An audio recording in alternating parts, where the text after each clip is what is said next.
చూస్తున్నా అన్న. ఎలా అనిపిస్తుంది? రోజు రోజుకి అసలు ఏం అర్థం కావట్లేదు. ఒక నిమిషానికి ఒకటి పోతున్నాడు, ఒక నిమిషానికి మళ్ళీ లోపలికి వస్తున్నాడు. అసలు బిగ్ బాస్ ప్లాన్ ఏంటి? ఆయన ఏమనుకుంటున్నాడు అసలు ఈ సీజన్ ని? అందరికి లీకులు ఇస్తున్నాడు బాగా ఆడే వాళ్ళకి. అంత ఏం ప్లాన్ చేస్తాడో తెలియట్లేదు. మనకు జస్ట్ ఒక యాడ్ వస్తుందా, ఆ యాడ్ ఇంకొక 5 నిమిషాలు ఏం జరుగుతుందని చూపిస్తారు కదా, ఆ లోపల ఒకటి వచ్చిపోతున్నాడు మళ్ళీ లోపలికి.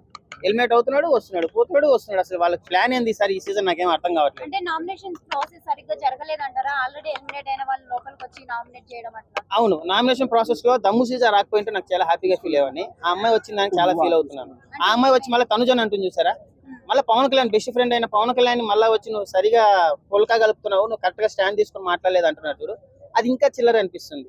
అంటే సంచలన్ మాట్లాడిన మాటలు ఎలా అనిపిస్తుంది? శ్రీజర్ లోపలికి రాగానే కొంచెం వెటకారంగా మాట్లాడింది అంటారా, లేదంటే కరెక్ట్ గానే? సంజన దువాడ మాదిరి కరెక్ట్ అనిపించింది, మంచిగా పెట్టింది. ఈమె దమ్ము సీజన్ రాగానే దువాడ మాదిరిని ఎక్కేద్దాం అనుకునింది, బట్ ఆడుండేది ఎవరు కింకాంగ్. సో దువాడ మాదిరినే దమ్ము సీజన్ ఎక్కిందని నాకు అనిపించింది. సో ఎందుకంటే అక్కడ వాళ్ళిద్దరు డిస్కషన్ లో దువాడ మాదిరి తగ్గలేదు అనిపించింది, అంతే ఒక మాటలో చెప్పాలంటే. తను బయట నుంచి ఏదో ప్లాన్ వేసుకొని వచ్చింది, గట్టిగా మాట్లాడదాం మళ్ళా వచ్చేద్దాం అనేసి, బట్ ఆమె దగ్గర ఆమె పప్పులు ఉడకలేదనే చెప్పాలి.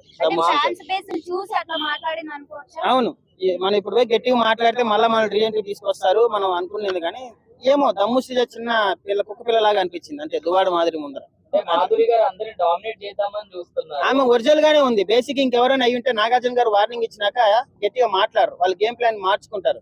బట్ ఆమె ఫైర్ బ్రాండ్ కాబట్టి నాగార్జున గారు చెప్పినా కూడా ఆమె ఒరిజినల్ గానే ఉంది. రీతు చౌదరి ప్లస్ దువాడ మాదిరి డిస్కషన్ లో కూడా నాకు ఈమెనే కరెక్ట్ అనిపించింది. దువాడ మాదిరి గారు ఆమె ఏం చెప్పింది, ఒకటే పాయింట్ చెప్పింది, ఇమోన్ పవన్ నెంబర్ 1 కంటెస్టెంట్, రీతు చౌదరి లేకపోతే ఆయన టాప్ 5 కంటెస్టెంట్ అని చెప్పింది. అది 100% నిజం. రీతు చౌదరి నిజంగా పవన్ కళ్యాణ్ గారికి వెళ్ళకపోయింటే ఇమోన్ పవన్ టాప్ 5 కాదు, విన్నర్ రేస్ లో కూడా ఉంటాడు.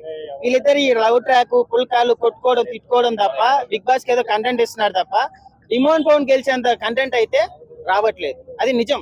ఆమె చెప్పింది దువాడ మాదిరి గారు 100%. రీతు చౌదరి పైన మాట్లాడింది, మొహం మీద పోయి కొట్టేటట్టు కూడా మాట్లాడింది. బట్ బిగ్ బాస్ కి అదే కావాలి, ఆడియన్స్ కూడా అదే కావాలి. అట్లా ఒరిజినల్ గా ఉంటే యాక్సెప్ట్ చేస్తాం, కానీ కొంచెం ఫైర్ అయిపోయి నాగార్జున గారు చెప్పి వచ్చినాక మళ్ళీ మారిపోయి ఇప్పుడు సంజన అదే చేస్తుంది. సంజన ఎంత మంచి కంటెస్టెంట్, నాగార్జున గారు ఒక 2-3 వార్నింగ్లు ఇచ్చే లోపల ఇప్పుడు ఆమె ఏం చేయాలో తెలియకుండా మొత్తం బ్యాడ్ అయిపోయింది.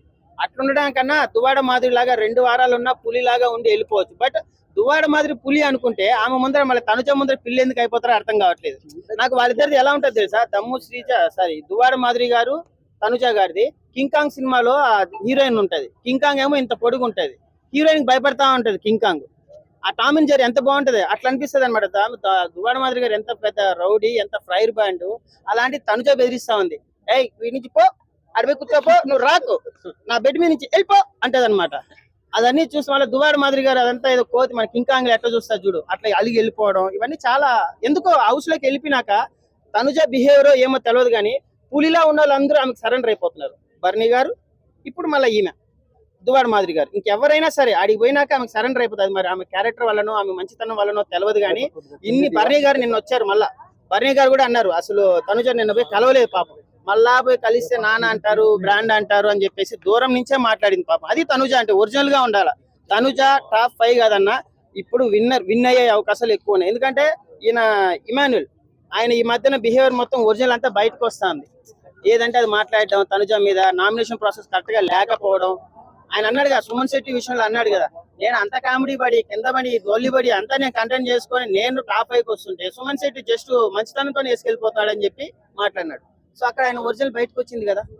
నిన్న సుమన్ శెట్టి సంజన వాళ్ళ నామినేషన్ ప్రాసెస్ కూడా చాలా ఇదిగా అనిపించింది, కామెడీగా అనిపించింది. సుమన్ శెట్టి గారు రేస్ చేసిన పాయింట్లన్నీ కరెక్టే. నువ్వు క్యాప్టెన్ గా ఆమె సంజన గారు సుమన్ శెట్టిని తిట్టడం తప్పు, నువ్వు క్యాప్టెన్ గా పనికిరావు ఇలా మాట్లాడడం చాలా తప్పు. సుమన్ శెట్టి గారు నాకు తెలిసి తనుజ సుమన్ శెట్టి వీళ్ళిద్దరే గెలిచేలా ఉన్నారు టైటిల్. సో బర్నీ గారు మళ్ళీ దమ్ము సీజన్ మళ్ళీ హౌస్ లోకి తీసుకొచ్చారు. ఏం మళ్ళా నాకు తెలిసి ఈమె ఆయిషా ఉంది కదా, ఆయిషా వెళ్ళిపోయినాక బిగ్ బాస్ కి ఏం అర్థం కాలేదు, టైఫాయిడ్ జ్వరం వచ్చినాక. ఇప్పుడు కంటెంట్ ఎవరు ఇస్తారు, అందుకని మళ్ళీ దమ్ము సీజన్ తీసుకొచ్చారు ఆయిషా ప్లేస్ లో. సో నాకు తెలిసి దమ్ము సీజన్ ఆమె ఎప్పుడు ఏమో అందరూ ఆమెకే సపోర్ట్ చేస్తారు కానీ నా దృష్టిలో మాత్రం దమ్ము సీజన్ అంత టాప్ 5 కంటెస్టెంట్ అయితే కాదు. మళ్ళీ తీసుకురావడం కూడా వేస్ట్, మళ్ళీ గొడవలు తప్ప ఒక జెన్యూన్ గా ఆమె దగ్గర నుంచి కంటెంట్ అయితే రాదు. అంత మెచ్యూరిటీ కూడా ఆమెకి లేదు నా దృష్టిలో. అందరూ అగ్ని పరీక్ష నుంచి వచ్చిన వాళ్ళందరూ కూడా పవన్ ని ఎందుకో అలర్ట్ చేసినట్టుగా అనిపించింది నిన్న.